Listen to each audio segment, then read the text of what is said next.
Hello, Jay. Hello, Tom.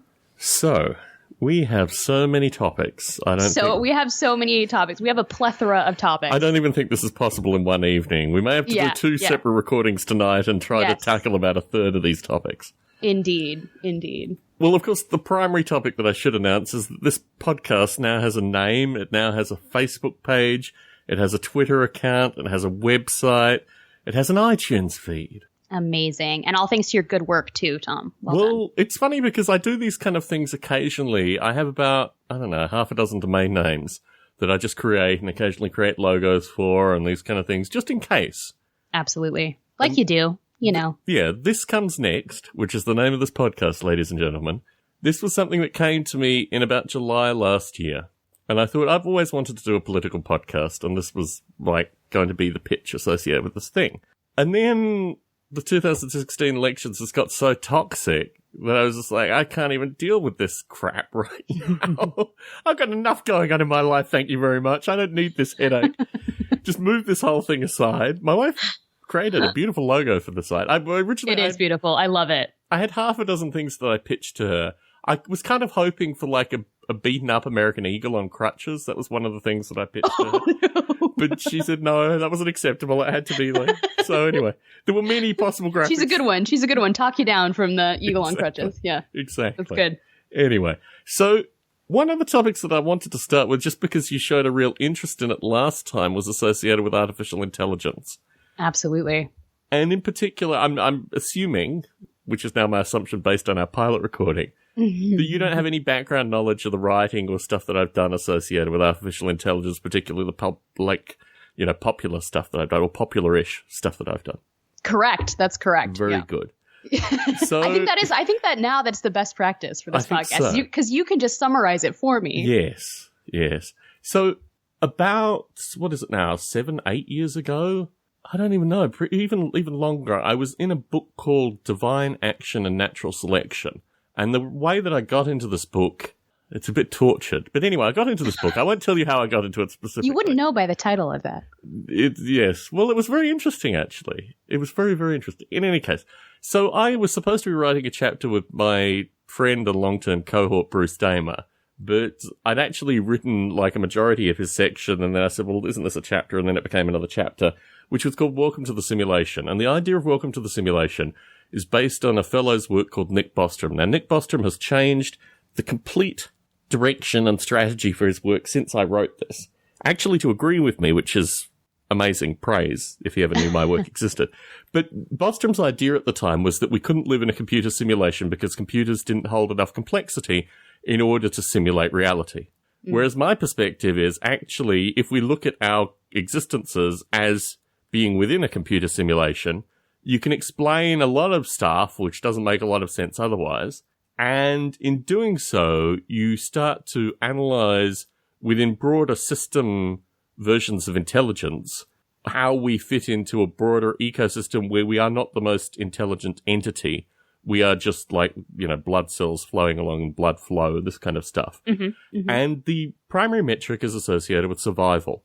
So the idea is that intelligence is represented in survival. And the way in which, again, my paleobiologist friend Roy Plotnick steps in, the way he measured intelligence, particularly in the Precambrian period, was associated with how getting more sense data and processing the sense data added to the survivability of the creatures that were, flowing in the fluids back then. And if you start applying that, you realize that actually there are vastly complex systems that are more intelligent under the survival metric than humans are. And you start to have a really interesting conversation associated with how we need to start exploring intelligence, reversing the previous paradigm, which is humans are the most intelligent thing ever, thank you very much, and starting to explore this notion that actually we have these systems that are far larger and far greater than us that control us, and yet we have no analytical tools, or very poor analytical tools, in order to start exploring how these systems came to be, where we exist within these systems, and also just trying to work out a new philosophy based on this paradigm flipping. So there's a group of folk popularly known as the singularity movement, which is associated with when will computers be smarter than humans? And they've kind of projected a point. In fact, my friend Bruce Damer again was part of some of this calculation. He has a lot of interesting things to say about that. And they kind of projected it about 2050. Anyway, my calculations put the singularity more like about 1980, if not earlier. Mm-hmm. And this is just specifically with regards to computational intelligence and, network intelligence and this kind of stuff. Mm-hmm. So anyway, I wrote this in a popular article for a magazine called H+, in 2009 called 8-Brain Narcissism Misses the Singularity. And immediately this was picked up by, thinkers and doers and this kind of stuff. And again, a name that no one knows, but a gentleman by the name of Tim O'Reilly, who makes all the technical books, the O'Reilly books that various nerds kind of clutch deep to their chest. His JavaScript book is, and Groovy book and various other ones I maintain. Anyway, he thought this was absolutely brilliant and he retweeted the article. And that was a small microcosm of, fame in this space that I experienced. But obviously, this is based on my work on Noble Ape for 21 plus years now. So my experience writing simulations and exploring simulations and reading other people's simulations and looking into their data and commingling simulations and all this kind of stuff led me to this position in about 2008, 2009 to write this thing. Mm-hmm. Mm-hmm. So that, in a nutshell, is my contribution, in the popular sense, at least. Right. I think this whole thing is really fascinating, and I think there's actually a really sort of to look at having the conversation, the value of even having the conversation, right? Setting aside what's accurate, when did it happen, right? The value to that conversation is looking at, I think anything that sort of like brings human beings or like a human mind out of its sort of like hubris about being the smartest thing in the center of the universe is like has a net positive on especially many human minds, right? I think it's important to start thinking about, just getting out of that sort of box that we're trapped in a lot of the time, because it actually, to me, it opens up more possibilities and optimism than many other conversations of, that sort of lead to we're responsible for everything and yet we're also really bad at it. It's curious at the same time. I actually just read a piece about, folks that are trying to evaluate the intelligence of octopi. Have you read this at all? Yeah, they unscrew jars and they do a variety of things, which are pretty smart. Yeah, and they have these crazy decentralized brains. Certainly. And scientists are going, well, we're not even actually sure how to evaluate, this brain structure and the way that these brains work. So we don't know, for a lot of reasons, what their intelligence level comparative to ours is, which, again, is a question that's sort of still inside that box, right? We evaluate everything based on, is it smarter or dumber than us, right? Basically, which I think is sort of a really lizard brain in some ways, is it smart enough to eat me, right? Sort of conversation in many ways too. I'm going to try a twofer here, because we also have a topic which says reading for an hour a day for 7 years makes you a world expert. And I saw this on the bottom of a graphic associated with adult literacy rates in the US. And I thought to myself, reading for an hour a day for 7 years on your topic of interest makes you a world expert. That's my life. That's how I've been able to write academic texts in a field that I have no academic study in. I mean, I've done physics and philosophy, but I haven't studied computer science or, evolutionary biology or computational biology or any of this stuff. And what fascinates me through that is that when you say scientists have no means of studying octopi, I spent a period of time with scientists in MSU East Lansing, Michigan State University East Lansing. And I love spending time with scientists. Absolutely. In a particular context. And what I found fascinating through spending time with them is that they could get more insight from some of the stuff that I'd done through simulation than I could necessarily, because a lot of the stuff they said, and I just said, oh yeah, this is this and this is that. And you have to create a common language when you interact with people. So most of the time initially was a common language. And I just said, well, if you use, less genetic representatives for this, you can find different patterns through that. And they said, oh yeah, this is so-and-so's theory, and kind of continued along through that. But what I found really fascinating was my hope, and I've talked about this, I think, last recording, was to take some of the complexity that I'd built into Noble Ape through necessity in order to get certain evolutionary processes to show themselves. Mm-hmm. And they weren't in that sphere. They were like, well, come back. So, for example, there's a woman at Harvard who's published academically and also is known within the popular, science press as well, who is trying to simulate, what are they? They're the termites. There are two kinds of termite. They're basically the same kind of termite aside from a slight genetic difference. Mm-hmm. And one of them builds long, tall mounds, and the other one builds short, fat mounds, and they do it within a mile of each other in Africa. Mm-hmm. And she was looking at robots, how they build it, and I said, well, it's probably some temperature or pressure sense thing that they're reacting to. Mm-hmm. And it's actually really easy to simulate this because you can create thermal pressure simulations in a certain way, and I explained that to her. And I said, I've done that with noble ape. I could easily pass this to you. You could have like noble ants or noble insects, as the project turned out to be called. And they could, just by changing certain elements of their genetics, you could actually simulate why these termites, which are almost the same, build these different mounds that are so profoundly different. And so you're changing the way they experience pressure? Yeah, just certain parts of their body. I think that would be the easiest way to show it. And basically, these structures create different thermal properties internally, which can actually motivate how the termites build their structures. So I presented a simulation version of this, and she just wasn't ready. She said, look, I'm not ready for this, maybe 4 or 5 years. And a lot of the conversations I had, so for example, swimming robots. I said, this is interesting because, you can create currents and you simulate different kinds of, like river structures or ocean structures, and you start simulating the water and the currents. And oh, no, we're not ready for that. We just simulate basic flow. And all these conversations were like, they weren't really ready for some of the stuff that I had. And it's like I was already thinking in a different sphere. Yeah. So, yeah. Anyway, returning to the artificial intelligence. So did you put down robots and universal basic income? I did, actually. I did. So, and what sort of fascinates me about this is that as part of my professional job, I look at a lot of like internet memes and sort of am immersed in a lot of different sort of, imagery and text coming from a lot of places, which is great because my brain just wants to absorb that stuff all day. I saw a meme go by and it was basically a cartoon that was basically like 2 panels, and the top one was like, oh no, now robots have taken all our jobs, darn it. And the bottom panel was, yay, robots are doing all the work and now I can just do whatever I want. And so there was this piece to me about, and I think the cartoon was like very inaccurate, right? Because it ignores a lot of structural, right, oppression essentially, that makes that, that makes there be a lot of power dynamics, sort of like that.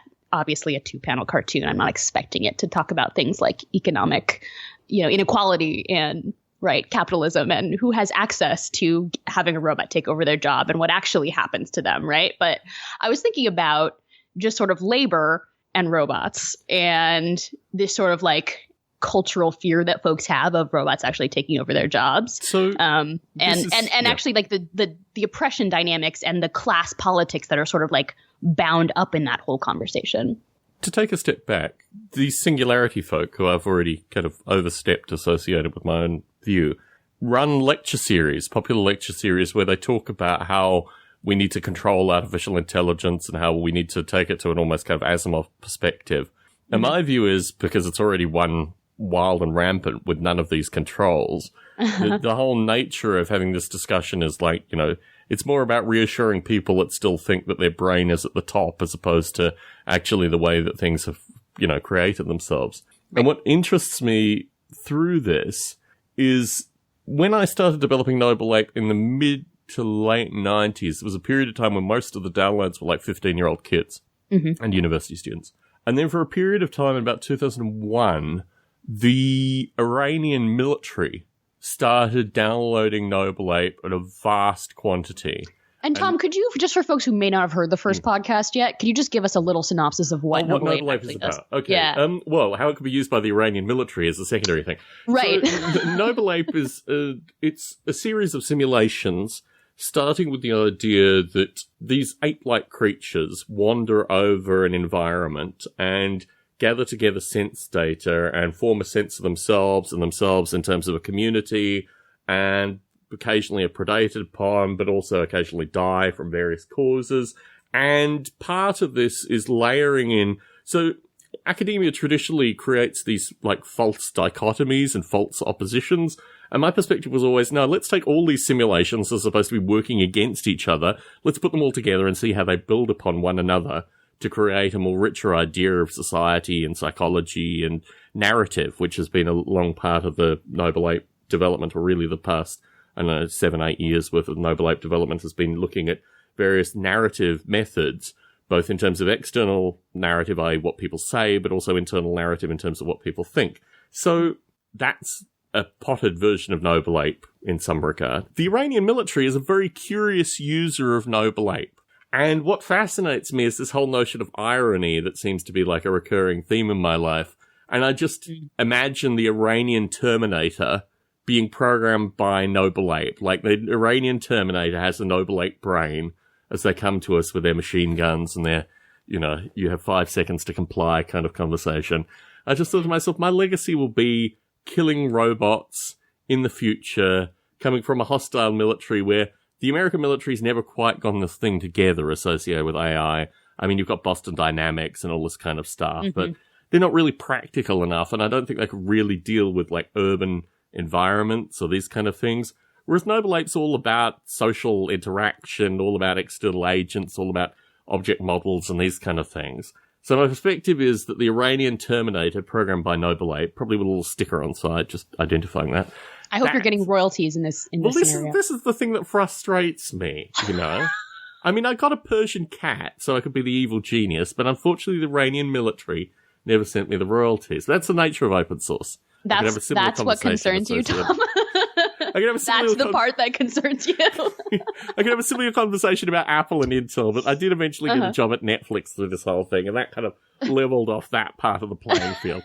But yeah, it's interesting, this notion that, you want these things to have morality and all this kind of, very 19th century, perspective associated with social norms, where in contrast to this, we just completely obliterate countries. We invade countries and put all kinds of pestilence on these poor humans. Yeah. Based on, really, I mean, when I come to write periodically associated with the notion of human rights and artificial intelligence, I always come to it with this view that perhaps we should start embodying these ideas first. Yeah. Before we start totally thrusting them on our creations. Yeah. Why don't we start thinking about them? And I think probably Obamacare is somewhere down the list of things to talk about. But why don't we start actually embodying some of this ourselves? Right. And it's right. And it's even worse than that too, because we're using sort of like whatever our morality is. It's a morality standard that we don't even hold. Right. And then we're like using that as a way to like objectively, quote unquote, right, measure the value of something else's life and intelligence. Certainly. Right. So it's that level of hubris. Yes, basically. It's smacks of neoliberalism all over, basically. Yeah, absolutely. Anyway. 100%.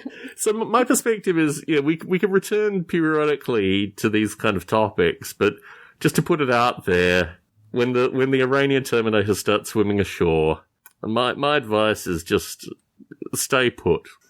Running is not the right way to behave in these circumstances. Right, you don't. Okay, gotcha, Tom. You don't want to flee. You just want to look in terror. So it's like a bear, basically, is what you built. It's a really smart bear. Yes, awesome. Yeah, awesome. But you can never run faster than them, so the bear analogy kind of loses track. Anyway. Okay, you have to know, the Terminator saga is one of my favorite sci-fi sagas, so we're definitely going to have to come back to that. I think there are a lot of like organizing metaphors and political metaphors in at various points in the saga, so... Definitely. Talking about anger as the most useful human emotion, much more useful than guilt, right? Straight out of Terminator 2. Yes. Quotes here. We have so many topics here. One topic that I wanted to raise, particularly since we were talking about the Terminator, you mentioned wargaming last recording. Absolutely. This is something that it's interesting actually. For me, it's a multi-layer and complex hobby, rooted in wide varieties of early childhood psychological trauma and my parents' divorce and a variety of other things. Yeah, absolutely. As you might have a cleaner, slightly more unrepressed version of wargaming. How does wargaming interest you? Well, I mean, I think that there's plenty of damage, right, in my history with it as well. Actually, ironically, one of my favorite communities to play war games in is with Quaker young people. That's actually where I started playing Risk and developed my my obsession with Risk. But I think also, you know, my father first taught me to play chess, and it just sort of really suited, I think, the way that my brain works. And I think I also became, in some ways, I think wargaming and, you know, doing things like reading classical war theory, which is also something that I did at an age that was probably far too young to be reading about classical war theory, you know, played a part in me becoming a campaigner for social justice. Obviously, this is without the tanks, right? Which I think in some ways is actually a lot more challenging and a lot more complex, but also involves, you know, less damage and violence. But it sort of like played into, you know, the way that I think about strategy, and the way that I think about, you know, in some ways, I think sort of like wargaming is a way to look at organizing a lot of systems together or units together and using them together in order to achieve a goal. Right. And that's sort of one of the things that my brain really loves to do, and something that lent itself very well to the sort of campaigning and political, you know, life that I lead to this day. There are times when I, you know, think directly, you know, using classical war theory in the way that I lay out, you know, grassroots campaigns or, you know, field structure. For example, no one's attacking anyone else, but these are ways of organizing a large amount of people to complete a task. The irony of being a Quaker and using these things is certainly not lost on me. But I think that obviously I'm doing my best to use it for good. But I think in another life I was some sort of, you know, general, or because it just fascinates. I like to read about and, you know, watching, you know, learning all about sort of like military history and strategy and tactics. I just sort of absorb all of that stuff. So I love to play Stratego. Did you ever play Stratego? Of course. Yeah, that was like, I love that game. Yes, I spent my early teens writing alternative rules that my friends and family then had to suffer through. Oh, fantastic. With Stratego. With the view specifically that there were too many strategies that were pretty unbeatable. And I mastered those very early on. I think right. Then it got boring. Exactly. Right? Yeah. Once it got boring, I thought I've got to be able to change this game to make it less boring. Yep. For the poor schmucks. To add more randomness. Yeah. I mean, playing against my father in particular, how easy it was to coax him into a minefield just suffered greatly with the notion that just by using simple tricks, you can trick people into thinking that, of course, your flag has to be here. Oh, no, wait, it's a bomb. Well, and then knowing people's habits, too. It's another game where it's like you don't know it, but you always go to the left first, right? Like you always attack on the left first. You know that the more you play with someone too. So there's sort of a cumulative effect too. So for me, it was slightly deeper. I can take it on a few levels. The first is associated with the fact that both on my father's side, this was almost exclusively, I should say, through my father. Both his parents served in the Second World War. Both were Jews, which helps as well. And the stories that they provided to my father in his early childhood made him think that the Nazis were still going to come for him. And this was something that kind of carried on to me. We also lived in the nation's capital in Australia, Canberra. And most of the time that I spent with my father was in a place called the Australian War Memorial, which is a huge war museum, which covers Australia's conflicts, the Boer War, the First World War, the Second World War, Vietnam, Korea, now a few more wars, obviously. So my childhood, primarily because it was really cool, like temperature-wise, and air conditioning wasn't a thing growing up in Australia, so we used to cycle to the War Memorial, spend the better part of the day wandering through the halls. So the smell of gun grease, uniforms, but also the nature of the infantry person, like the infantry.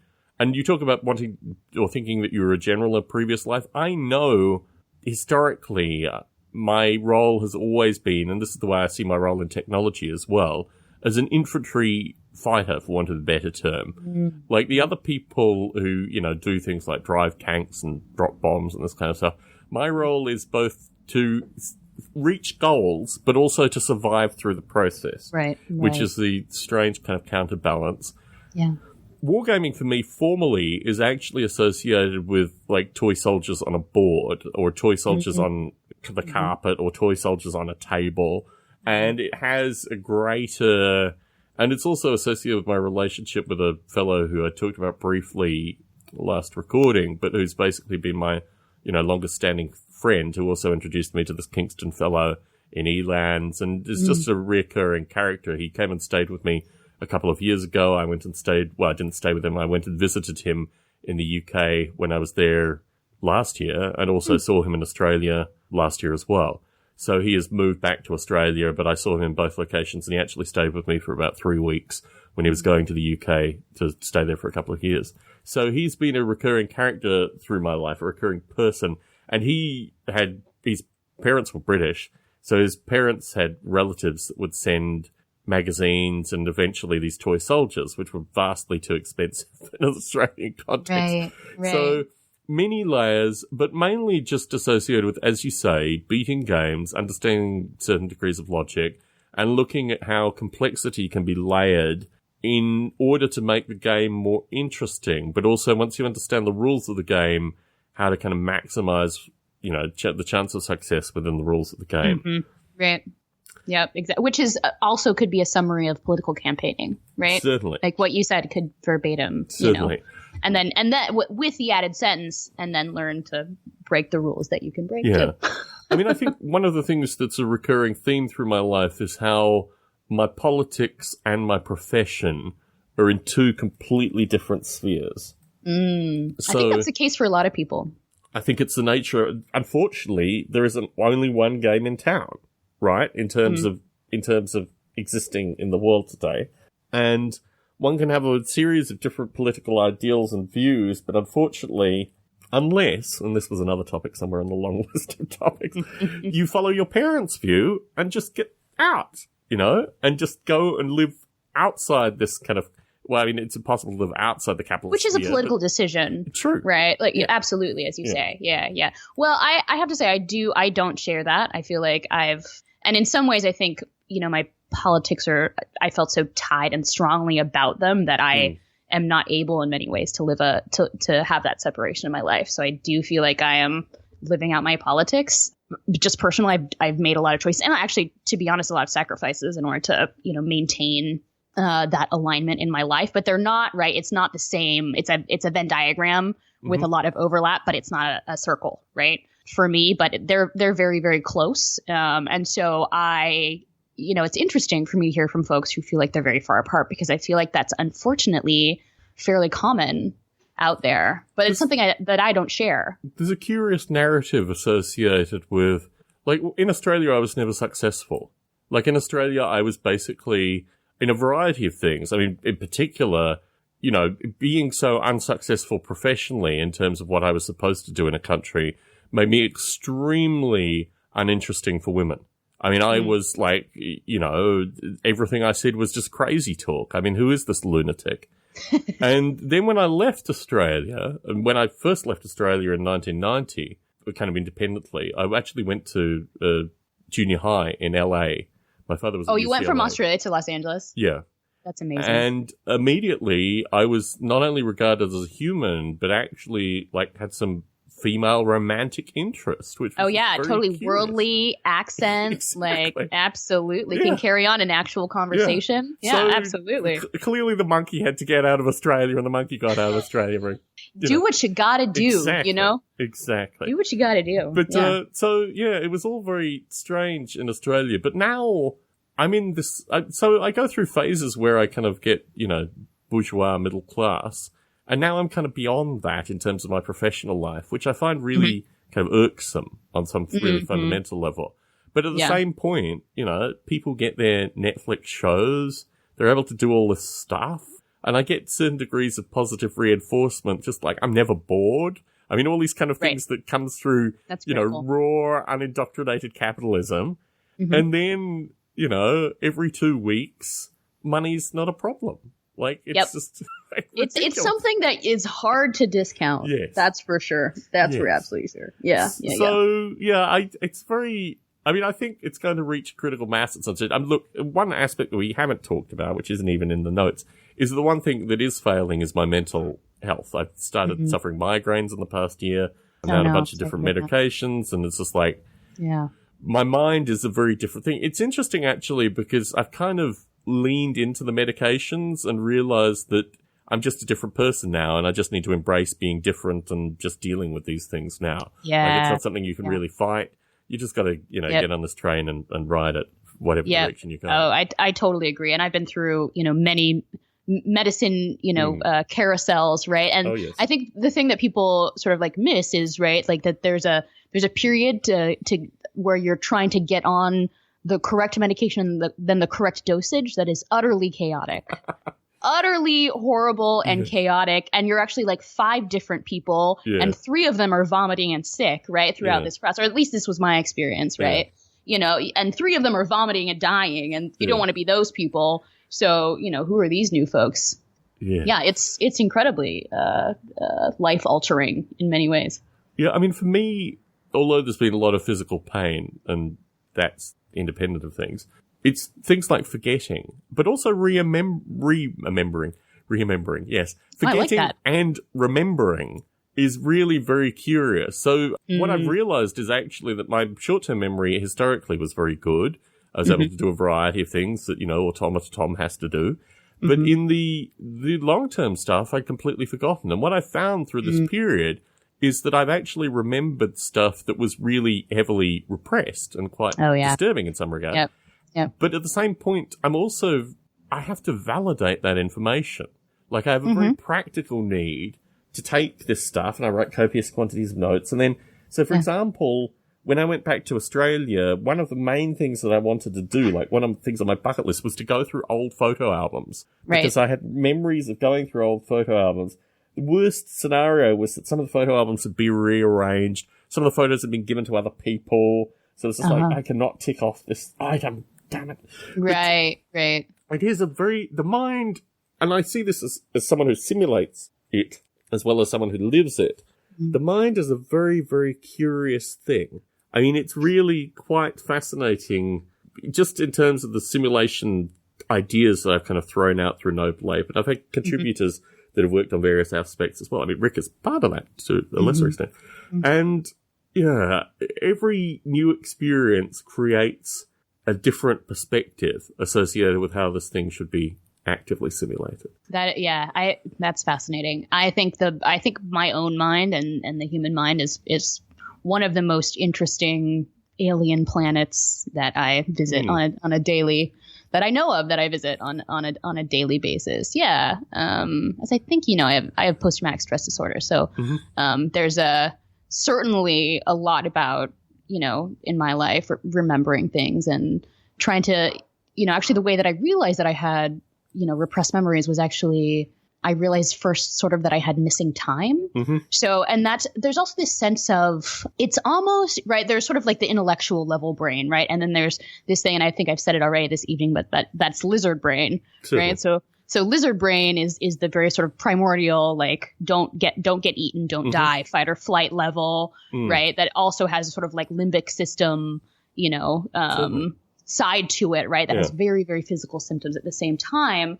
So it's almost like the lizard brain is like, it's almost like being in a dark closet, because there's this sense that you don't know what's in your own head, which to me, is one of the most terrifying parts, because it's like being in a darkened room and punches are flying at you and you have no idea where they're coming from, right? It's like, what's going to come at me next? I have no idea. It's a very sort of tough place to be in. Thankfully, most of that for me is sort of, slowed down. I'll recover, 1 or 2 things a year now, but it's so difficult and fascinating. And of course, as part of this, I went through and learned a lot about the way that, as much as we understand about the human brain and processing and recalling, storing memories, as part of this too, I sort of became this started my fascination. Speaking of reading for an hour a day and becoming a world expert, not that I'm an expert in memory encoding, but just I wanted to know what the biological processes were so I could figure out, try to get some sort of sense of what was going wrong and then how it was trying to repair itself, right? So, or not repair itself or whatever. But I actually think that the process of human memory is really, really fascinating and says so much about how we relate to ourselves and we relate to other people and the experiences in our lives, and also about how many different ways things can go wrong in that process, Certainly. right? There are so many things that can go wrong. Memory is a multi-step process, and there could be errors at multiple levels. But and yet, when it works anything close to like it's supposed to, it's wonderfully fascinating. And obviously, there's this piece about remembering something, and then in some ways, when you remember something you had not previously remembered or was repressed or whatever. For me, it's almost like reliving it. And sometimes people ask me what post-traumatic stress disorder is like. I think this is counter to what some folks would imagine, but I always tell them to read Slaughterhouse-Five by Kurt Vonnegut, right? It's like essentially like forced time travel, right? But always to a place that's somewhat desolate and burned and deserted, right? But sort of involuntary time travel, which is, obviously not a medical text, but I think sort of like gives one, especially at certain times, a sense of the panic, but also like historical panic. It's old panic, right? And just sort of like a sense of, reliving things, sometimes repeatedly and returning to that place involuntarily also. It's an interesting thing with regards to religion as well. And I mean, to a lesser extent, so my cohort for, I don't know, maybe 15 years now. Well, no, it's 20 years, actually, with Biota. Is a fellow by the name of Bruce Damer, who nominally was a NASA scientist and nominally worked as the CTO of a printer company and did a variety of things. He's one of these guys that looks really good on paper. Mm-hmm. And he went through a period of time. He also knew Terence McKenna, who you may or may not know about. One of Terence McKenna's things was to give high-dose psychedelics to people when they met him. Like, this is an introduction to him.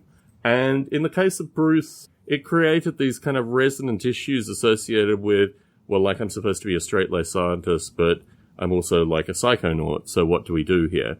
And then basically through the way that he dressed and just who he was and the circles that he was in, I said to him somewhere last decade, like, it's blatantly obvious to everyone that knows you that you're part of the psychedelic community. So why don't you actually, like, embrace this thing and start talking about it?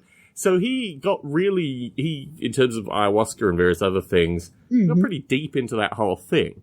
And what I noticed when he started coming back more and more from Peru was this notion that he had taken aspects of his mind, aspects of things that had occurred to him and also, the way that he dealt with certain situations, and made this an externalized spirituality.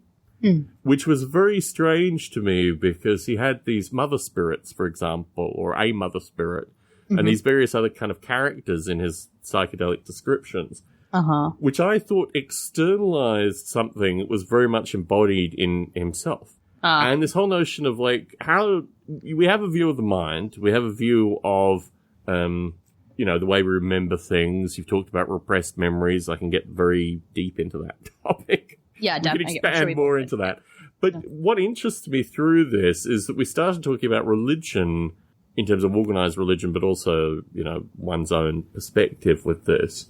And I always find it fascinating that the more that it doesn't necessarily cheapen religion, but the more that you explore the mind in terms of the uncharted part. And there's also, I can't think of the fellow's name, but there's a 1950s theorist. I just saw a beautiful video on Twitter that was attributed to me through Noble Ape, where the notion is that the early humans thought that all their thoughts were the voices of gods. And this is an interesting thing associated with the mind and religious perspective. I mean, where, in terms of your particular views, be it, paganism, Quaker, how does the mind fit into that? Like, where is clearly the external, unknown, spiritual part, and where is the mind in this? Is there a delimiting? Is there how do you see it? That is a really interesting question. I actually don't see, and I'll probably have to think about this more. We can come back to it, but my initial reaction is that there's no separation for me, right? So, like, I think that there's no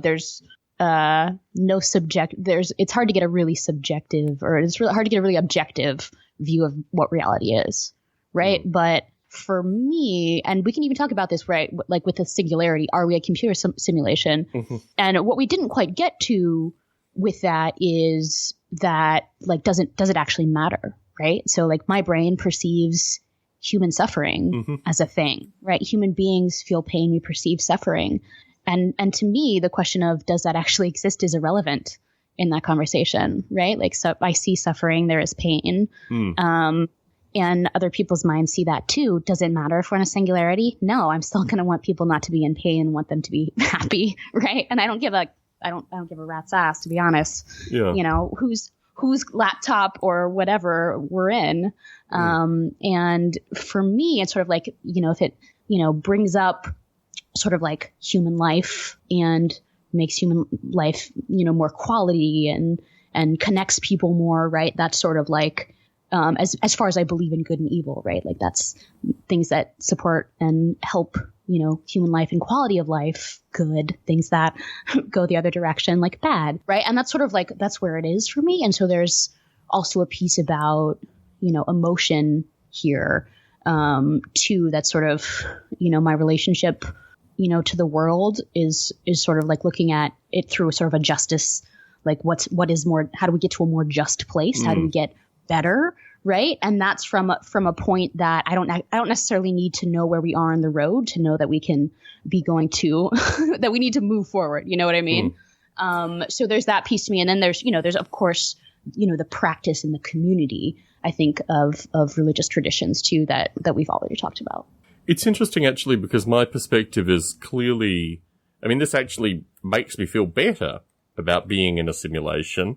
Right. But clearly, a number of simulated agents in this environment do not view human suffering or have a perspective where if it isn't in their country or their family or their community or to them, then it's immaterial. And that's a good way to actually understand a majority of the stuff that I experience. Yeah. Yeah. Yeah, I think that's right. But we're also like, it's also like keeping away from that territory. And this is, I think, the where the conversation about the singularity gets really problematic and tough for me, is where we get into this space where it's like, oh, we're already in a singularity. Who cares? Right. I'm going to do whatever I want. And to me, right, there's a difference between that conversation, you know, or there's very little difference between that conversation and like, you know, hardcore nihilism, which just bores me, right? That's boring. And I think, you know, basically any conversation that reaches that sort of like super disempowered, right? Sort of like, I only care about myself, self-centered, you know, sort of conversation. And again, you know, we kind of get back to the hubris side of this, right? In a sort of like backwards way. But, you know, that conversation is very boring to me. It's very, you know, I know where that goes. I think we as human beings, if you've read a history book, right, you know where that conversation goes. I'm interested to see, you know, what's the other direction at this point. And I think, and there's also like talking about emotions, curiosity, right? I think curiosity is an amazing, beautiful, you know, driving human force. It's one of my main drivers, right? There's like hatred of injustice. Yeah, absolutely. Like really don't like it. Super makes me mad. But there's also curiosity. Like I am super, super curious. And this is kind of what Noble Ape makes me think about. I'm super curious to see how much better we can actually do. You know, and if we all go down as a species, kind of like asking that question, I think like that's, you know, that's fine.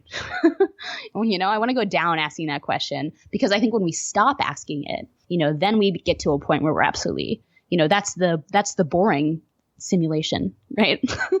That's the stagnant circular one. I mean, certainly to touch on another topic, reading the fellow's name was Casey Liss, I think, and he posted associated with the Affordable Care Act. And what struck me through that, fascinating gentleman actually, he turns out he's a programmer. Did quite an investigation associated with Casey Liss following your post. Oh, interesting. The interesting thing associated with the Affordable Care Act, and I come to it from a different perspective. I mean, I've got to state perfectly frankly, I had substantial facial cranial reconstruction done under socialized medicine that my family couldn't have afforded. And if it hadn't been done, I probably wouldn't be here talking to you. Wow. So my perspective is it's not that I'm in favor of socialized medicine. It's that I'm here because of it. Right. So when I look at the discussion associated with the Affordable Care Act in particular, a very happy, healthy, young, white, clearly with a bit of money in his pocket gentleman, talking about how well it's done for him. Right. My immediate response to that is, well, let's actually get some data here, because my recollection was that a majority of folk that were uninsured still were uninsured after this thing was enacted. And the way in which this thing was enacted was so curious, but it's part of this wonderful discussion that we now live in, where there are only two things. Like, either you're a Democrat or you're a Republican. And if you say things which might be anti-Democrat, then clearly you're a Republican, which I find very, very curious in the current dialogue. It's the worst. It's awful. So through this, I think the discussion associated with what Obamacare has meant to a number of people is really fascinating to me, because it touches on a number of things where it is about ignoring the elephant in the room. The elephant in the room, from my perspective, is the vast quantity of still uninsured Americans and also underinsured Americans. I've had a very small perspective on being underinsured. Well, I've had a perspective on being uninsured in this country, and I've had a perspective on being underinsured in this country. And my experience with underinsured healthcare is just surreal. I mean, it's like, forget the Hippocratic Oath. You've got 5 minutes and we're going to give you decongestants rather than antibiotics. Yep. And, you know, all this kind of crazy stuff, which only exists. I mean, clearly it exists in third world countries, but in terms of like Western democracies, only exists in the US. And until people don't believe it happens.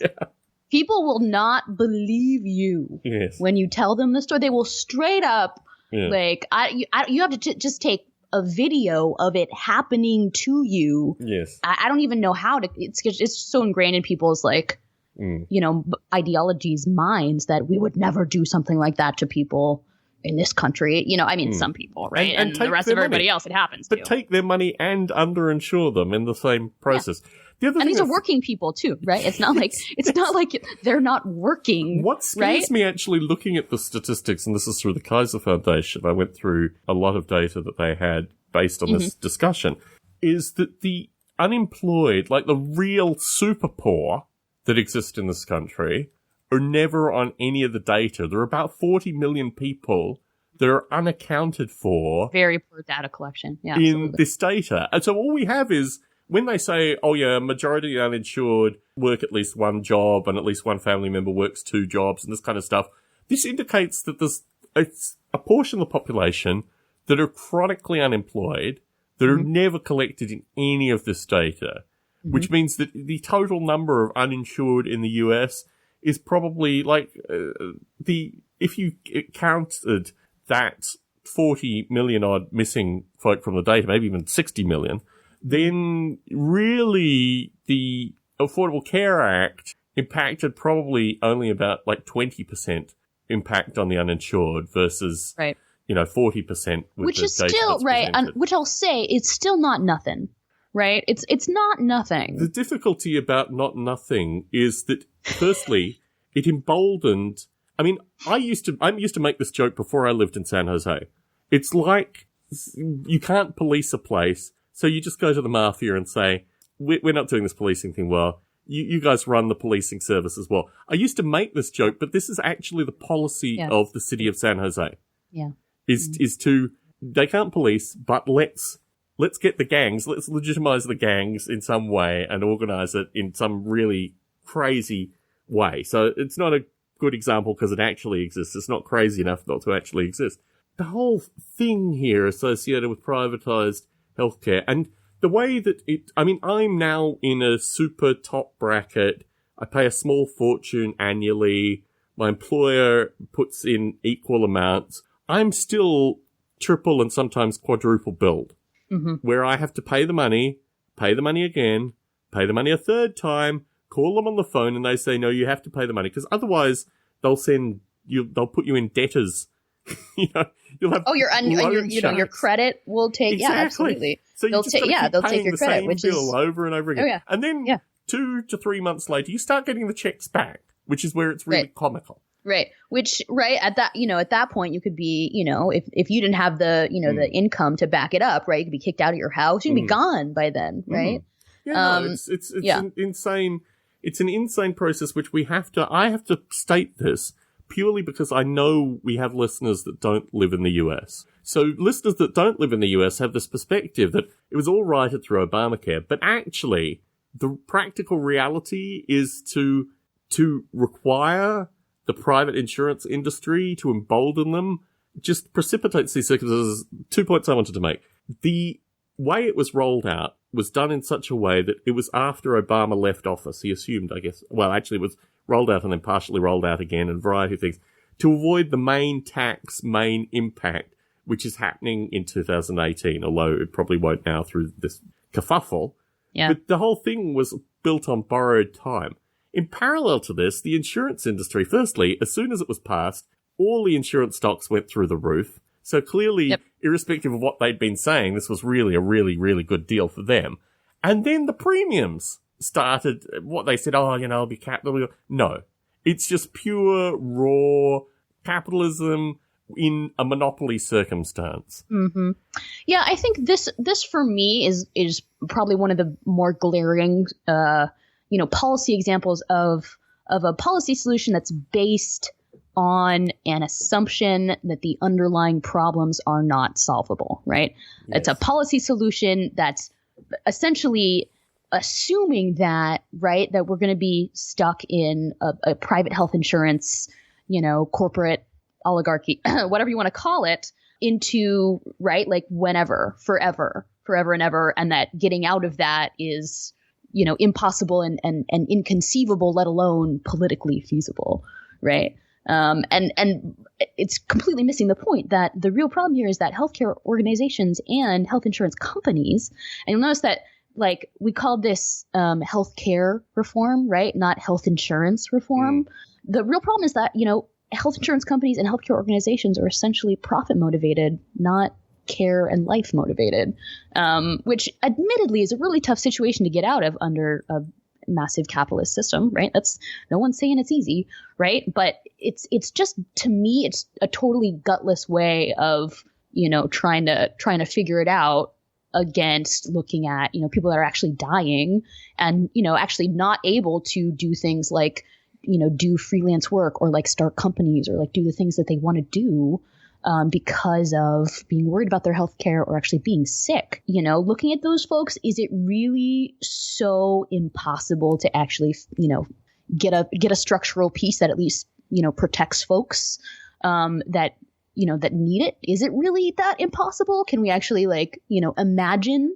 Because you actually have to imagine the actual solution before you can imagine the politics getting it through and actually getting it passed, right? And to me, there's a real failure of both imagination and also political imagination. And in many ways, although I think it did take a lot of, guts and heart to fight for this thing, but, the way that I felt fighting for it was, and I did, worked to get it passed and, called folks and organized and tried to get it through. But it's just that it's totally ignoring the actual structural causes of the issue, which is something that we do quite frequently in the United States.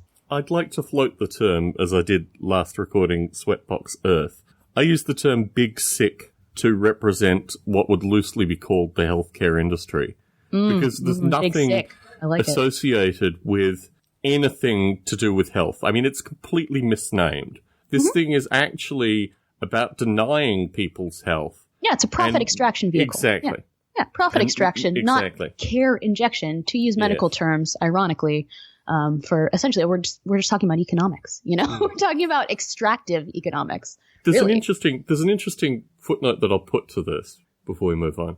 When Obamacare was first proposed, I found documentation online associated with how John McCain, when he was a new senator, there was a savings and loan debacle that he was part of when he was still a representative. But when he became a senator, there was something called the Catastrophic Coverage Act of 1988. John McCain first proposed Obamacare back in 1988, and the documentation associated with this has been pulled off the internet, I think, by McCain's people. But it was fascinating to read back in a 2009, 2008 context. John McCain, of all people, proposing this thing back in the 80s, it being poo-pooed as too radical and probably too ridiculous in the Reagan era.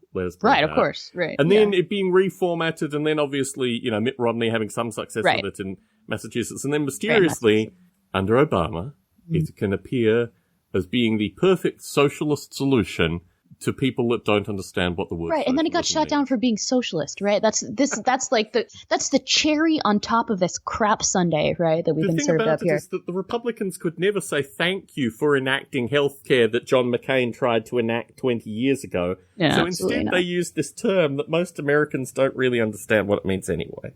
Oh yeah, absolutely. Well, I think really, and right now we're in a really tough place, right? Because now it's like, they said repeal and replace, but really it's just repeal. And, now I think there's an opportunity, there's an opening for us to start talking about actual single payer again, which is, look actually, and hopefully in a way that actually looks at the structural causes of the actual problems. So hopefully, we have an opening to talk about that, but it comes at such a terribly high price. Like I have a friend that has cancer who's going to lose, her health insurance potentially if AC is, it comes at such a high price. I can't be excited about, fighting for single payer if it comes at this price, at this point. And it's really, really hard. It's been a really tough, tough to watch the news on this one and tough to read the news on this one, especially. All I get is dystopian future through American politics. I don't see, my perspective is, particularly where I come from and my own views, is that there's nothing but dystopian future offered by the current political narrative in this country. But Tom, what dystopian future? Are we talking more a water world? Exactly. Mad Max? No, that's where you get to pick. You have some options here, exactly. right? Exactly. Right? So it's really, really tough. And I'm once again we're gonna hopefully go down fighting on this one again, and we gotta be tough enough to salvage whatever conversation, whatever openings we can off this, because it comes at such a high price. And I think that we owe folks, and then also there's we've been talking about intentional communities. I think it's really time for folks to get together and start doing some more mutual aid of each other and taking care of other folks who are sick. Cause obviously, it's not going to happen. We just gotta do it for one another and support one another as best we can. But damn, it's such a high cost. You're penalized for doing this. This is the extraordinary thing, is that by doing things like that, you're penalized in every possible way.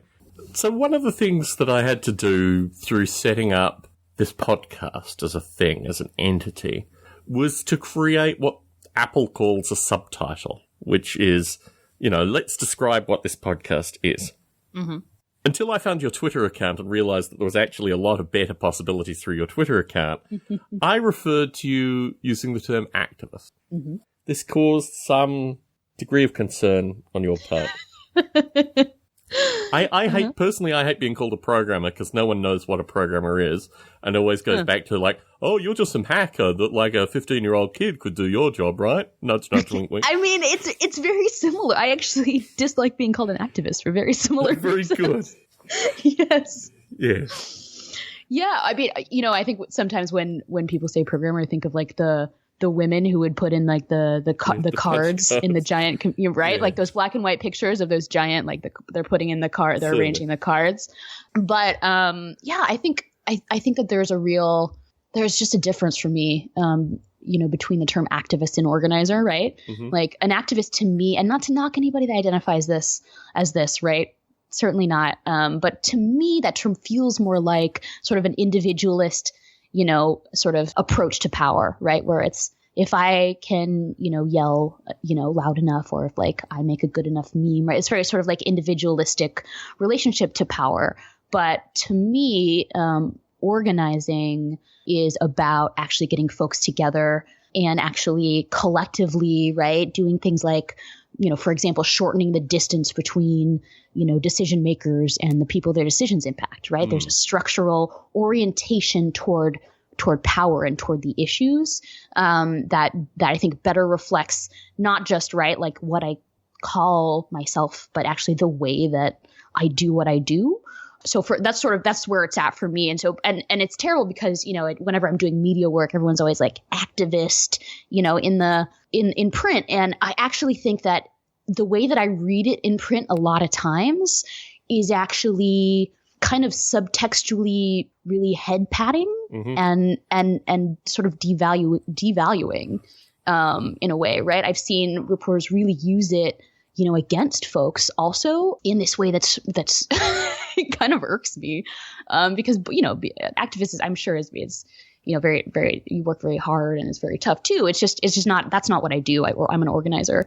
So, but do you think the term, I mean, I look at term pollution. I've certainly looked at term pollution associated with the term progressive recently. Oh, yeah. And I think the term organizer also, I mean, particularly from the current president, soon to be, former president, that whole term, I think, has been really heavily polluted through the Obama legacy as well. Oh yeah, absolutely. I mean, I've intentionally kept community organizer, in my bio, sort of in response to that actually. And I think it's actually cooled down, right, since Obama's first term, which is when it was really, people at that point, I just using my Twitter feed as a barometer, which is obviously not a very good sample size, yes. Right? But oh, you're a community organizer, blah, and actually what that kind of smells like though is fear. In some regard, but also you're scared, aren't you? It's a pollution of the term. I mean, absolutely. I'm a huge fan of the popular 1960s, like every possible aspect of that thing. I studied the Weathermen extensively, and when the Weathermen came out, probably I think a year after Obama's first year in office, the Weathermen actually started getting interviewed. Yeah. And what they said... They came out of hiding, around that time, right? It's strange that. I mean, the Weathermen are fascinating because they were all wealthy elite kiddies. Oh, yeah. Well, have you read Bill Ayers' biography? Well, I've read enough interviews with him that I don't think... Fugitive Days is what it's called? Yeah. I don't want to read his biography. It's really fascinating, though. I think there's sort of like a lot about the psychology, and actually, he's actually quite self-reflective. Oh, no, I appreciate that, but I can get that out of his interviews, and his interviews are extensive and wide-ranging. Oh, yeah, absolutely. Plus, he's appeared in multiple documentaries that I've seen. To read someone's words is a degree of intimacy, particularly associated with their psychology, where I don't necessarily need to have that. You don't want to get it on you, do you? I don't want it in my brain, when it's external on a screen or something. That's the way that I feel about Julian Assange. We'll get to him tonight. I don't want it in my brain, Tom. I feel that way too, but for different reasons, clearly. Absolutely. Yeah. Yes. I try to, calm my lizard brain down by going, all information is worth having, right? Yeah. But absolutely. My perspective associated with your particular description when I got to your Twitter account was that you gave me a smorgasbord of popular terms. And the thing that I really liked, because I'm a huge Romulus and Remus fan. Like, I'm a huge, ancient, Rome, mythology, I'm such a mythology nerd. This is great. Yeah. So when you said raised by wolves, immediately I thought, okay, now I just need to contribute. That needs to be, that, for me, says everything I need to know. Right? I don't need to know anything else. Raised by wolves just says to me. But I'm a particularly, as people regularly point out to me, I'm a particularly unusual cat in this circumstance. And I might just have a particular proclivity to this thing, which most of the world would not have. And if it said raised by wolves, it would just be like, for most of the community. So, yeah. And I'm sure there are cultural dimensions to this too. Some people are probably going, what?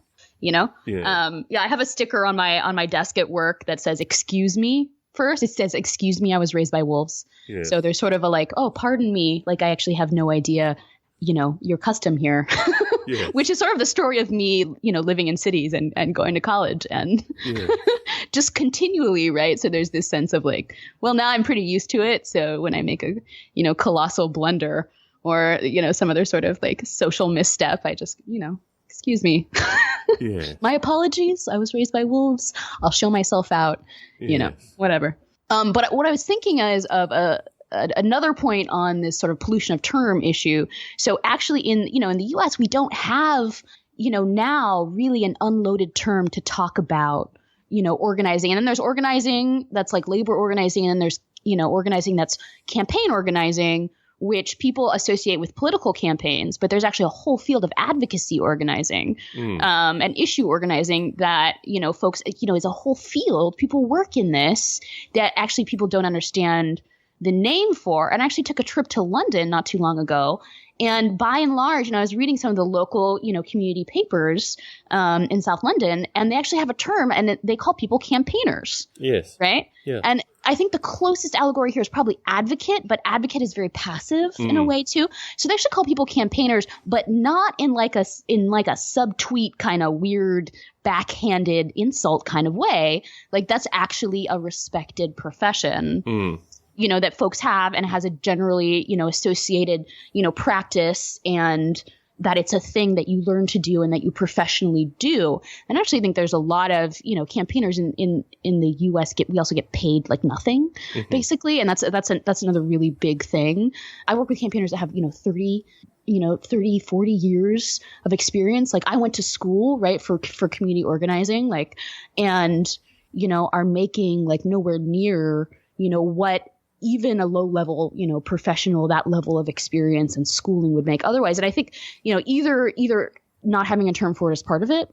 I'm sure, but I'm also sure there's sort of like structural implications about why that is, and why we're not allowed to talk about how, to say that this country doesn't have a history and wasn't built by community organizing, right? And campaigning, it was in many ways. And many of the things that we love so much about this country, were created from struggle.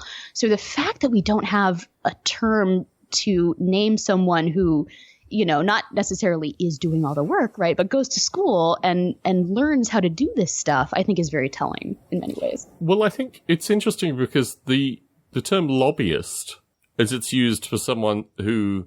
Right, I've been called a lobbyist too, which is... I would think, lobbyists get an income, part of their shtick, and I work with charitable organisations. I'm on the board of one. I'm observing it transform into something that actually will get public funds, potentially, as opposed to just being, well, I don't want to call it a joke, but, not getting public funds. So I guess so there's some nonprofit status things happening. Yeah, but I mean, I think, well, no, it's a nonprofit that's been a nonprofit for 20 years. I mean, this is why I've never put any of my things into a nonprofit.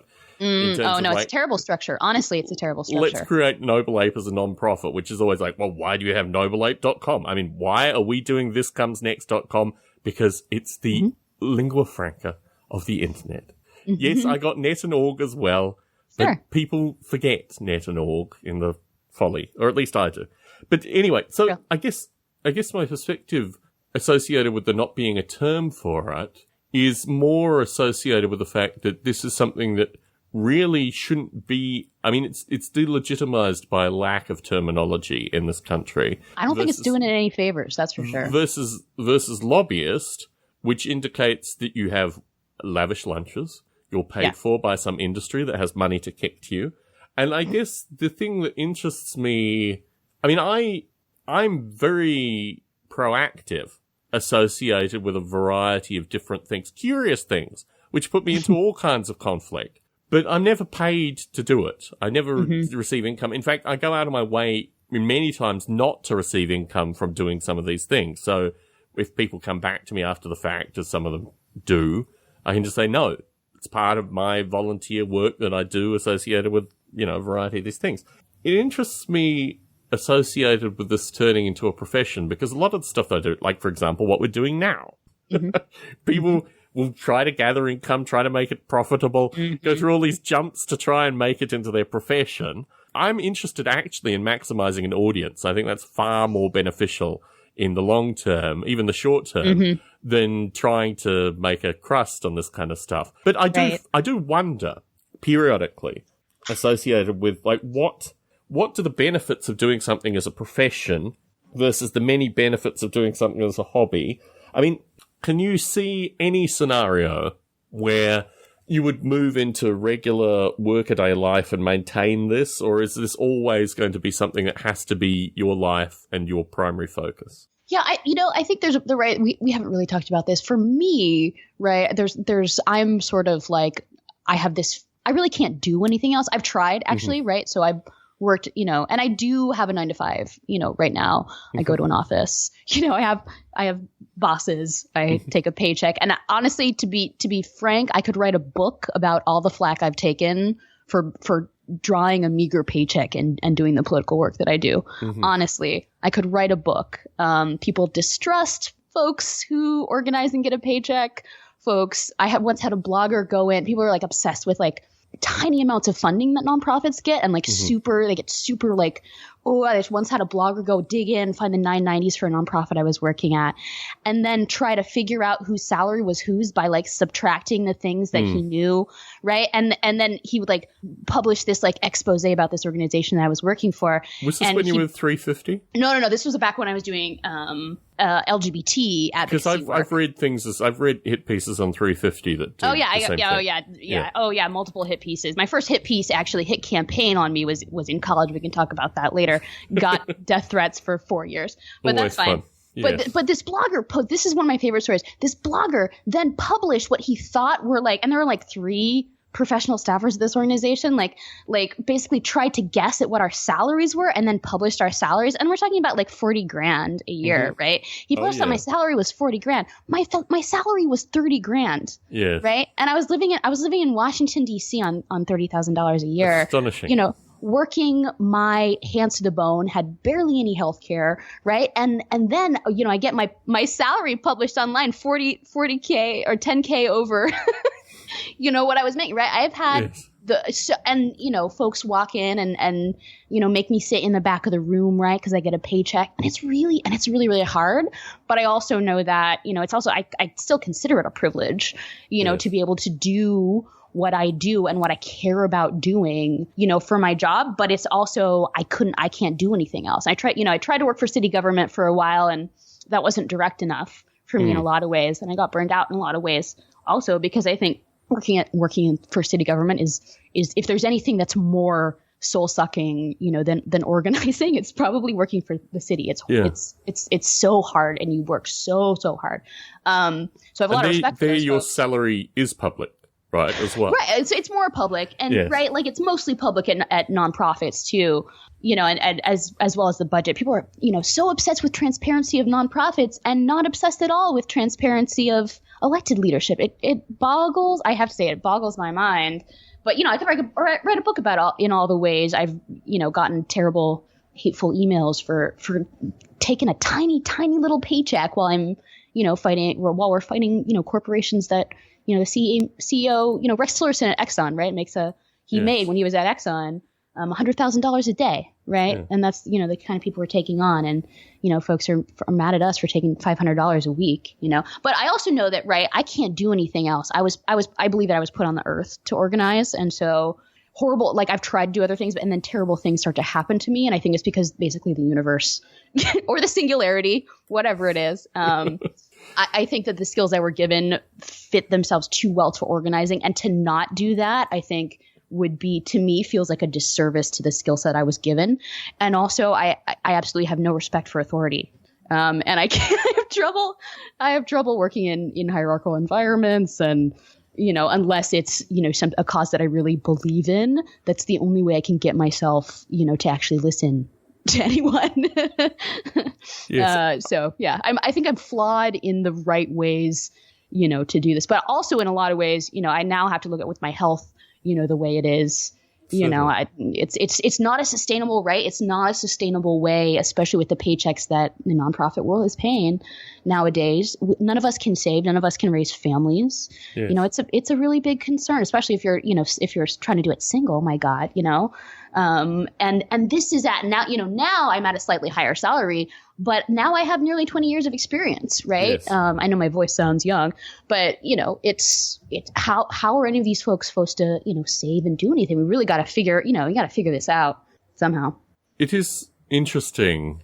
A slight footnote which came as you were talking. I use dry humor to deal with hierarchical authority, which means that the hierarchical authority never knows whether you're being comical or not. Oh, I go there frequently. Yeah, but I mean, I take it to a new level. Like, I'm at Ninja Art associated with this thing in surviving in large-scale corporations. But yeah, it is interesting. You should probably write a book about this, Tom. I think, actually, I was in a meeting with work where the meeting concluded, and I said to the guy who was holding the meeting, "You clearly thought I was serious when I said this, and this." And he said, "Yes." And I said, "You responded, but you don't understand Yep. That's my humor. And it's dry sarcasm is a survival mechanism. No. It can never be. People are too sensitive to sarcasm. Sarcasm is like the 1990s. It's like the Friends era of communication. You've got to be using a different kind of thing where it looks like you're serious, and it's not sarcasm at all. Right. It's actually a way of like highlighting the comical flaws in the universe. I've always liked a trick that I've used that I will put out there is like alternative worlds theory, where you just project a ridiculous world that is running in parallel to the existing world, but mysteriously the existing world converges into it far too frequently. That's a technique I use in dry humor. Can you give me an example? Oh my goodness. The problem is I can't give you an example professionally because I can't. Right. So, well, so when I was at university, I would always, in terms of the reason that I'm not a community organizer professionally is because I got really, really, really sick of the political parties. When I was a kid, I was class president, school board president. I went through all these things associated with student representation. I took it really seriously. I mentioned the unions last time. My experience associated with my mid to late teens with the unions was because I represented a union boss's son. The son, who was a contemporary of mine, was beaten up in a local shopping mall, and the shopping mall refused to give him anything to mop up his face. He went into a pharmacist. They wouldn't give him anything. Oh. There was an ongoing problem with this shopping mall that they would just basically didn't want any students going through it. So you'd regularly get grabbed and searched and all kinds of stuff if you were just walking through this shopping mall. It was a really unpleasant experience. So anyway, I represented this kid. I took it to the local paper. I wrote an article that was published and got a lot of attention. And the school tried to suspend me because the shopping mall gave stationery to the school. So I've been like a belligerent activist for the longest possible time. That's a great microcosm associated with this thing. But also, it got me in with this union. The kid's father, who knew my father, was like a senior union leader. He was a part of a union that had been banned and various other things. Frequently had guys coming from Cuba giving him boxes of cigars. Throw these huge house parties where he had like 2 bands and a DJ. Very well landscaped house in suburban Canberra, Australia. So it was an interesting experience. So when I was at university, however, I really toned this thing down because party politics in Australia is serious business. People are born into political parties, and the whole thing is just completely whack. But there are more of them. No. Parties? Well, there are still 2 major ones, and there are minor ones that no one... It's like here, right? Oh. So, yeah, there are, and, if you've talked to activist folks from Australia, they probably vote for the minor parties, but... Seriously, the major parties, and at university, and they all had, like here, when they're local politicians, they never announce their political allegiances unless you go to their website and check at the very bottom and, wade through everything in order to get to it. So by the time I got to university, plus by university, you've got to appreciate, I knew I wasn't going to stay in Australia for any length of time. I just had to get this university thing done. I did 2 degrees in parallel, plus worked effectively 30 hours a week. So I was doing basically 60 hours worth of coursework, typically 40 to 60 hours worth of coursework, plus working 30 hours a week. So by the time I got to university, I didn't have any bandwidth for anyone. But there was this guy who I went to high school with, who I always would say, this guy's going to volunteer me for some ridiculous thing. Now, when you do physics at university, first year physics, you're there with everyone. Engineers, math students, people that pick up minors, what have you. There was probably I did physics to the end. By the end, there were 8 of us. But in first year, there were 400 to 500 physics students. Huge auditorium. And I'd say, I know Chai's going to volunteer. And Chai was always sitting up the front. This is a guy I went to high school with. He always sat up the front. I always sat up at the very back. And I'd just say to my friends, I know this guy's going to volunteer me in the worst possible way. And he'd be like, Tom Barbalet will do it. Tom Barbalet's your guy. And he'd always be up the front. He'd always be the loudest, most obnoxious guy doing this. And the funny thing was, things would happen for example, 2 years later, they had some thing about how people were, in Australia, everyone wears a seatbelt. It's not a big thing. It's just done. So they had this thing on the news, and I had a girlfriend at the time. I was sitting in my shed, just about to start a meal, and the news came on. They had some ridiculous circumstance associated with people, like they had a seatbelt education thing, and they started playing Britney Spears, and I said, I bet this Chai guy is the guy who's and there he was. Like, the camera swung around, and there he was. By actually uttering these things into the world, there's a synchronicity, which I always rock the synchronicity as much as possible to get the strangest possible. And I've had some really seriously curious synchronicities happen in the past 2 or 3 months. I love a good synchronicity. I love it. I love it. I don't know if I can. I'll think about how I can tell some of these synchronicities, because some of them are really deep and introspectively personal, but also really, really curious. Anyway, so my view is that you run a parallel universe, which is maybe sarcastic, but really is just to make fun of the current universe, and then see how frequently the current universe will actually be the same universe as the one that you're running in parallel. That's the trick that I use. Gotcha. See, I feel that's like the feeling that I had election night, was that we had crossed over into the alternate universe. Yeah. If you look at the Star Trek examples of alternate universe, the parallel universe is always a terrible place. Yeah. It's always there's always really bad. Everyone you like is super evil, and then everybody you really, really like is dead, and everyone else is really sad about it and has now been evil. So it's sort of like the Star Trek version of the parallel universe. I have such a poor, I have a combination of factors. I have a really, really, really, and historically well-researched view of the Clintons, but also a really poor view of the Clintons. Sure. And also, you want to talk about neoliberalism, It's more extreme. They've taken neoliberalism to a far-right movement, which has moved the whole Democratic Party to a place that it's it's been in the 1950s, but not since then. And in parallel to this, I also, funnily enough, we will talk about Assange this recording. I read the WikiLeaks stuff that was coming out, and I realized actually that when the media started publishing articles telling people that were planning to vote for Trump not to vote for Trump, there was probably a high correlation with the fact that someone within the DNC had data associated with the fact that a Trump victory was at least possible. Now, I need to say, seriously, I got my wife out of town. A Trump victory where I live is no joke. They rioted last time he came. And if it had been announced probably 7:30, 8 o'clock, because I thought, clearly Michigan, these states will fall just because of the NAFTA talk and the kind of the pitching for each state that he did very carefully, which Clinton seemed to have been oblivious to. Yeah. So I thought it was going to fall very quickly. I thought by basically 8 o'clock, the election will be called and then the rioting will start. So I planned ahead 2 weeks in advance. Wait, called for who?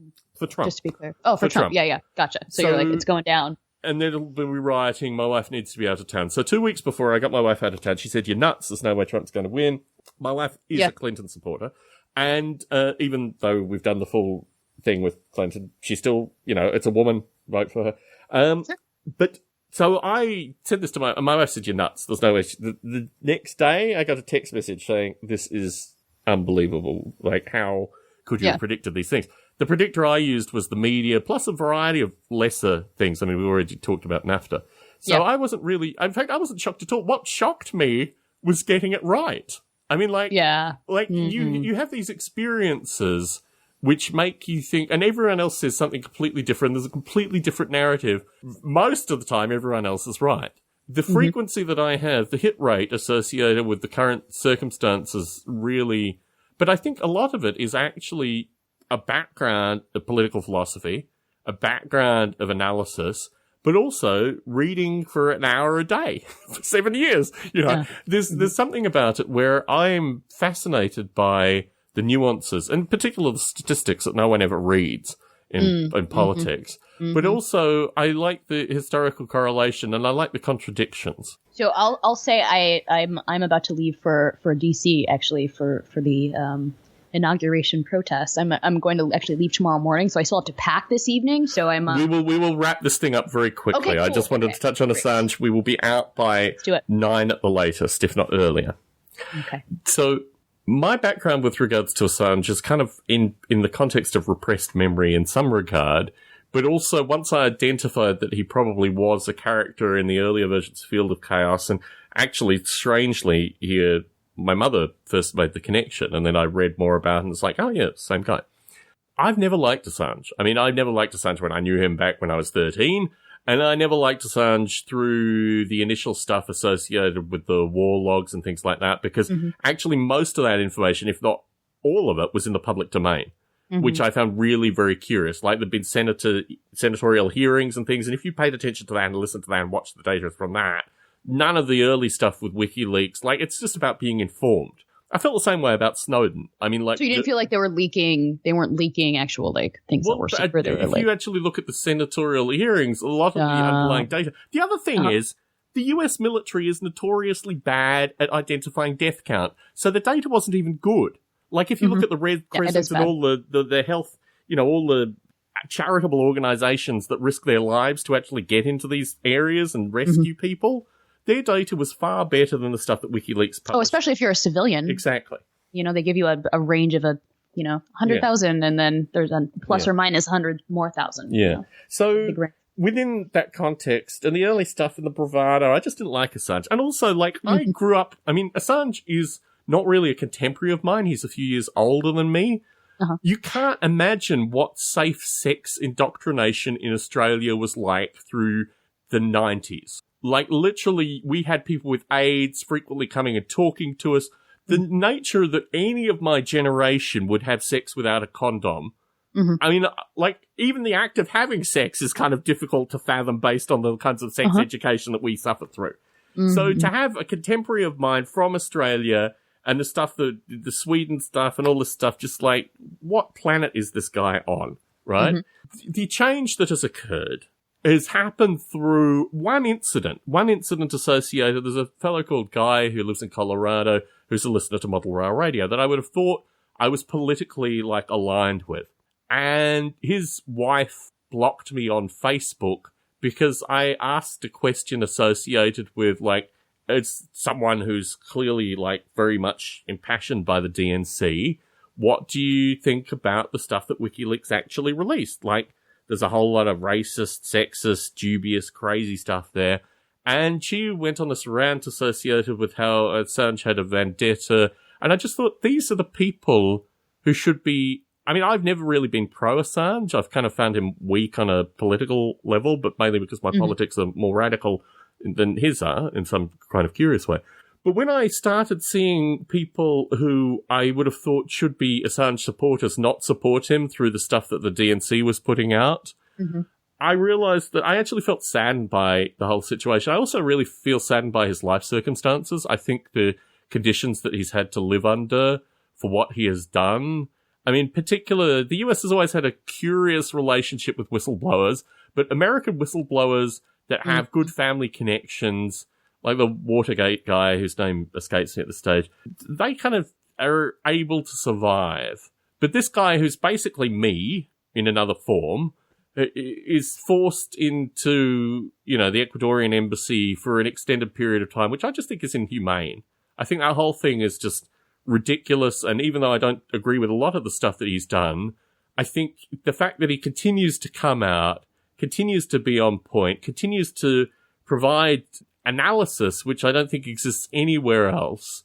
I just feel a lot more, what is the term? Fondness was the term that I used in the notes. I feel a fondness for him, which kind of makes me feel a bit dirty. I mean, it could also be the fact that Pamela Anderson visits him on a regular basis. There might be something going on there as well. I've not gone. I don't want to know. But see, Tom, now we're squarely in territory that I don't want in my brain. Very good, very good. So yeah, my whole perspective with regards to Assange really in the last, I don't know whether it was through the American election or where it was, but somewhere over the past 2 months, maybe 3 months, I've changed my perspective on Assange, where I think as I get older, to a certain extent, I'm able to realize that people are complex entities and they can do a bunch of stuff that I don't like. My parents, for example, are a good example. They can do a bunch of stuff that I don't like, that I would no way co-sign on, that really, knocks me about the head and causes me a wide variety of problems. But at the end of the day, I've just got to allow them to be humans, and in that existence, they're not as offensive as I would have imagined them to be at an earlier time in my life. I feel the same way about Assange. I feel really saddened that through fake news and a wide variety of really curious propaganda, that a group of people, particularly young people, who really should be embracing a lot of aspects of Assange, are now completely distanced from him, in large part through, the DNC leaks, but also the stuff that came out around that. And I just feel saddened for the man. Well, yeah, I mean, that's real. And it's as part of this conversation, we should talk about, his, and speaking of, sort of like things that get completely, twisted and turned around in the news about, his treatment of women too. Yeah, I think is question. Right. Like that's a serious. Yeah. And I have a problem with that too. Issue. Right. Yeah, and so honestly, that severely limits the capacity of sympathy that I have for him ever. But I also think that there's a piece here about, there's totally a piece here about kind of like hero worship. And then, if you get into hero worship, the flip side of that is, when they screw up, then, there's a real knee jerk, reaction to that too. But I personally never had any, hero worship, things. Let's return. I'm not given to that, briefly to his treatment of women, because I think that's a key piece. Yeah. The thing that I return to with this is associated with the primary allegations and the role that the state played with the primary allegations. Now, forced unprotected sex is a really, I don't even think it's a grey area. I think it's not acceptable. No. Yes, absolutely. Without question. Yeah. The role in which, like, power dynamics and, when people call rape and when people don't call rape, and the power dynamics in that, unquestionably, not a grey area at all. Just, like, rife for abuse, and he's on the wrong side of that. Mm-hmm. Having said that, I can say nothing good about that. I've completely lost. No, I mean, there really isn't anything, and to me also, right, like, it's hard for me to separate that out from anything, that good that he may have done. And to me, honestly, I think a lot of the ways that WikiLeaks is also behaved, I don't know if you've been following their behavior on Twitter, but it's incredibly erratic. Oh, I follow incredibly them on partisan. Twitter. I follow them on Twitter. It's getting weird, especially in the last 2 months. Yeah. But you've got to appreciate, firstly, I mean, we talked a little bit associated with going into, well, I mean, in my case, it was actually going into an isolated environment with a whole lot of craziness. It's impossible to imagine where Assange is, like in terms of his headspace. And I honestly think, I mean, there's a solid vendetta story associated with the way that he has been treated by the Obama administration, and also, obviously, Hillary Clinton. Mm-hmm. But there's a naivety, and also, if you understand the political structure that he exists in, I think he would have equally have released meaningful and similarly cross-referenceable information on the GOP. I mean, I don't think on his level, although, and I'll give a counterexample, which does counter, he has a series of really inflammatory bits of information associated with Bank of America that he has never published. And my great frustration is that, because I bank with Bank of America and I have great frustration with them, and I try to divest and then realize that actually banks of a certain level in this country are all bad. But Bank of America in particular, I would be really fascinated to see this, and he's never put that out. So, yeah, he does hang on to some things, and yeah, there's a whole kind of curious thing. But you need to also appreciate that the notion that he would be, well, except he's been a state supporter with regards to curious things in Australia, so I can't say that out loud. The notion that he would support the GOP, I think, is just a far, like, my view is that he's a tinkerer who just does things in a way that seem almost autistic to probably a broader community. And I don't think, I mean, he's been so naive with a bunch of stuff that I think actually, and this is part of the reason that I've returned, or I have a fondness for him in this light, because I think he's been misjudged associated with the fact that he's a Russian spy and a GOP plant and all this other kind of stuff. I think if he had... So you don't buy the connection to Russia? Well, here's where it gets interesting. So there are two things here. Podesta basically gave WikiLeaks his emails. There were 5 hacks that were noted. At least one came through a DNC insider, and I've read multiple, like, I have a friend called Bob Mottram, shout outs to Bob Mottram, who spends an inordinate amount of time tracking cybersecurity issues and posting them in detail. And interesting. That's helpful. Look, Bob gives me so much positive resource fodder through that So I do read independent blogs that are in no way connected with WikiLeaks. They're just doing like data analysis associated with this stuff, which I think is very interesting. The Russian claims, particularly the most recent stuff, and I read it to come on tonight, but I also have an interest. It's interesting that the DNC didn't, well, the DNC used aspects of the stuff that's come through, what's it called? My wife follows them and I just find them so unbelievably frustrating, but they actually put out I can't think of the name of the site. Anyway, they put out the 30-page dossier, or whatever you want to call it. BuzzFeed's the name. Reading that stuff, I mean, when you look at how, for example, Israel or a variety of other countries, Israel's probably the closest one, makes donations, has proxies that make donations, gives information to, I mean, the way in which political candidates get information from Israel seem to be very similar than the accusations associated with Russia. The other thing that interests me is because of the way industrial military complexes organize, my view is, like, you've got the US industrial military complex, you've got the Russian industrial military complex, which I should note has killed Australians within the past 2 years, has killed people within the past 2 years, demonstrably. But the US industrial military complex has such a fumbling, like, mass extermination component to it. I guess I just don't understand I understand in a historical context, i.e. the Iron Curtain and all this kind of stuff, where Russia fits in the American spectrum.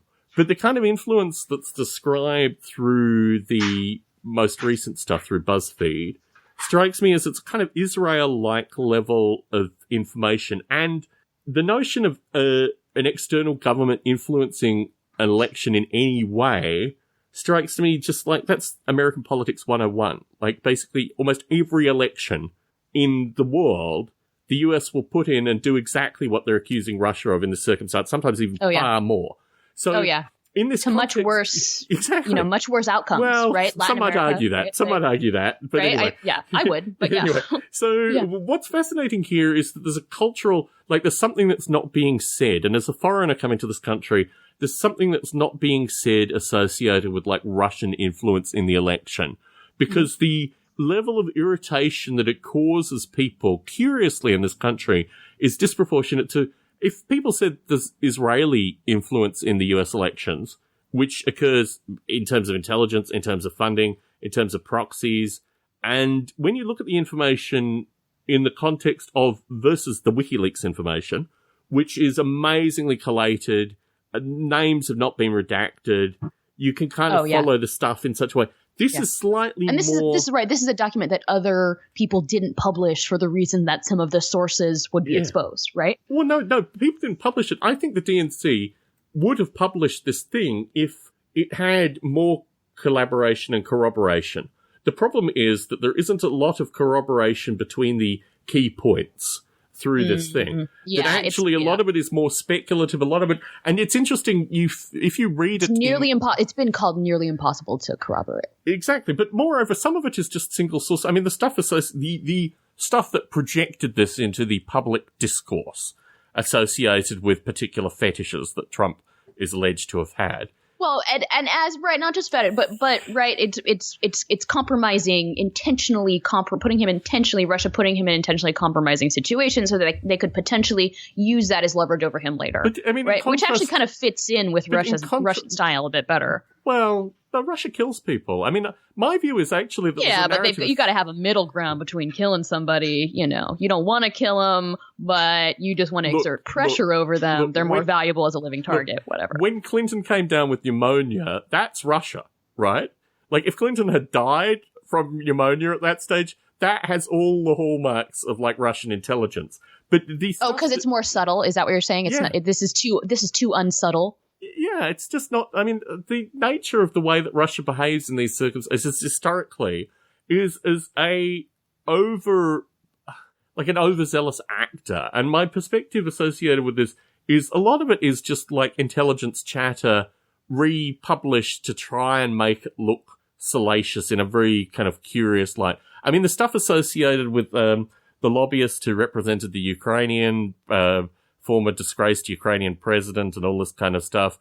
I mean, that happens all the time with regards to, like, Israel and other countries where they have these proxies that give money and, that and the intelligence stuff, because a lot of the intelligence stuff, and I wanted to point this out, is framed associated with information that WikiLeaks had already released by the time the thing was written. So if you actually go back and look at the dates, which I think why the DNC didn't run with it at the time that they had it, the dates are like really kind of curious. Like he's kind of almost writing, I mean, my perspective with regards to the Podesta stuff, Podesta emailed his password, which was password, to third-party actors that obviously utilized that and gathered the stuff.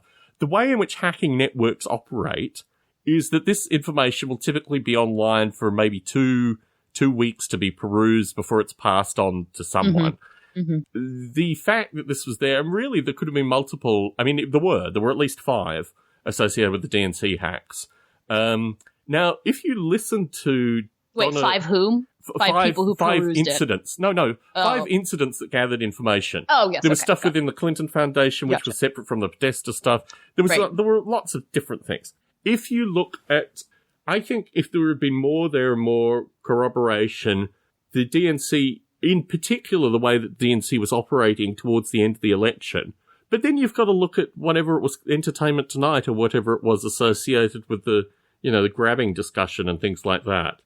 I mean, if they had more information, or had the video footage, or any of these kind of basic things, which the way that these spy agencies operate, or I understand that they operate, is that also probably, if it existed in some form, would have been shopped heavily through this period of time. So it's salacious. It comes out after the election. Its primary... Oh, that's what I was talking about. Donna Brazile. If you look at Donna Brazile's commentary, I posted it a couple of times on Facebook because I find it so fascinating. When she talks about the weaponizing of emails, when she talks about how the information that was published against the DNC had been very specifically targeted for the DNC, or against the DNC, to maximize the news cycles, to maximize the impact that it would have on the Clinton campaign, when you look at the stuff that went on through that, the internal DNC dynamic, the fact that, and Assange has said this by not saying it in a very curious way. There's an independent discussion associated with some of the DNC leaked emails coming from an insider, a technical insider that was connected to the Sanders campaign. Because so much of the inflammatory stuff relates to how, again, this is the Democratic Party. This isn't Hillary Clinton's campaign, which is a distinction which I always like to point out. The way in which they behaved with regards to Sanders and the documentation and propagation of that, it's the easiest stuff to find. It's the easiest stuff to cross-check. The quality of the WikiLeaks information, in particular the fact that it just completely... I mean, if you read it, and the DNC tried very hard for a variety of factors to make sure that their faithful wouldn't read it, and actually was surprisingly successful. The problem is that perhaps swing voters, or whatever you want to call them, did read it, and that influenced certain things. But it was I think we also have to look at the broader, factor of time here. Why did we get those emails? And, now if you're looking at the dates, right, they had, the FBI, had some of this stuff about Trump, back in September. Why do we get one piece of information, but not the other one? What was actionable through this? Actionability within these organizations is what is really critical here. It's real. That's a real question, but when you have, this piece, about the MI6 agent, his name is either Christopher Green, that actually was working without pay and growing increasingly concerned. Like, why hasn't this stuff been released? Let's talk about that, because I think that is curious as well. This guy probably, more than likely, worked for Ted Cruz. It's not been published that he worked for Ted Cruz, but he worked for a... Right, he was working for one of Trump's Ted Cruz party rivals. Ted Cruz put a lot of money into this stuff because he was running his own. Oh yeah, somebody spent some bank, incidentally. Okay. Yeah, he was first paid by Ted Cruz, or someone like Ted Cruz. But really, I think it's pretty obvious it was Ted Cruz. Then Ted Cruz has got... Ted Cruz. Ted Cruz has so much... The best things about Ted Cruz that I know about is the dirt on him. I mean, his particular love of brunettes... You gotta have dirt on everybody else. Exactly. If you have your dirt on yourself, you're gonna want dirt on everybody else. And that's worse, right? Exactly. So we have motive and means here. So this guy is a free agent, this spy who was called a socialist in his university days. He was a free agent. He went from Ted Cruz to the Clinton campaign. Okay? Yeah. He would have been paid pretty well. I'm sure really very well by Ted Cruz. He would have been paid pretty well by the Clinton campaign. I have some insight into this. Let's just say after the election, people from the Clinton campaign were living pretty sparsely. So clearly after the election, this guy, had problems. But he also was in a difficult state because when you do this kind of stuff in the way in which he did it, the hope of a future career is a difficult thing if the people that you're working against come into a position of power. Because your previous allies that were paying you a check no longer need you and won't be paying you a check. So when you do this kind of work, the fact that he's living the way he's living now is actually a consequence of the work in which he did. Now, I have moral concerns. I have moral concerns with both working for the Clinton campaign, but more so working with Cruz. Mm-hmm. And the narrative that came out afterwards is the consequence. If you know of people that have done any degree of, and I'm connected to, in terms of byline and a variety of other things, known hackers, known people that have been jailed for hacking. Mm-hmm. The life that these people live is not a normative life. And the circumstances that this fellow is in a consequence of the way in which this information was used, which the DNC may have not released intentionally to try and protect this guy. So the whole thing associated with how he's living now, we are going to have to follow this up at another recording, Jay. I understand you're time limited, you're empowered and impassioned associated with this topic. We're going to have many future discussions. Enjoy your time in DC. I'll do my best. We'll be working hard. Mm. If you are arrested, please just get arrested for something that will release you relatively early. Well, it won't be the first time in DC, so don't worry about it. Very good. Pleasure as always, Jay. I'll talk to you soon. As always, Tom. Take care.